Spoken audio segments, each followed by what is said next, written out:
of our big challenges is people thinking of us as a role to begin with. I think when people think of emergency services, they think boots on the ground, and they forget that actually there's somebody behind a computer with a headset on making some of that happen. One of the things that we have found difficult before is a wide reach for particularly underrepresented communities. So we now go to various jobs fairs, both at our city centre library, and then we've reached out to colleges as well, so that we can try and speak to people as their career progression opportunities are presented to them. So we've done some webinars for colleges and been to their open days, and we're hoping to go to their careers fairs as well.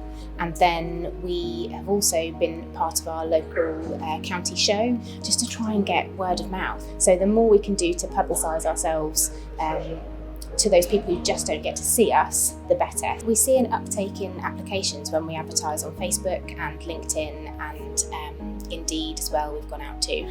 But more often than not, when we've asked for feedback forms at the end of a recruitment day, people have ordinarily heard through us through our police website. So I think people still go to Norfolk Police's starting point to find out what's available and work backwards from there. So the jobs fairs, the local shows where we're able to speak to people about what we actually do, it's not like you can bring them to work with you to have a look around or to hear the content of what you're dealing with. So we run a webinar now online pre our recruitment assessment centres and while the advert is open. And I think that enables us to show that it's not just picking up the phone and connecting somebody somewhere else. It's a really multifunctional, multi-skilled, high pressure role.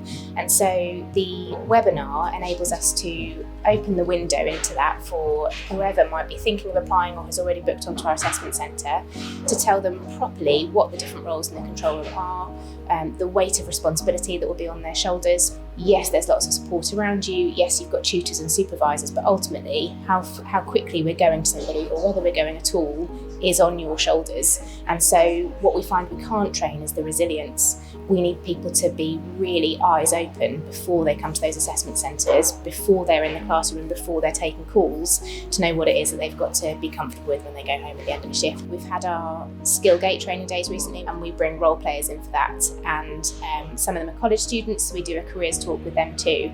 And even though they had just run through an exercise specifically for the control room for communications officers and controllers, when I said to them afterwards, when you think of policing, what do you think of? Not one of them thought of a person sitting at a computer with a headset on. And I think when people consider joining the police, they forget about the wealth of roles there are behind the police officers on the front line. So I think that's our primary challenge, is opening people's eyes to the fact that role exists.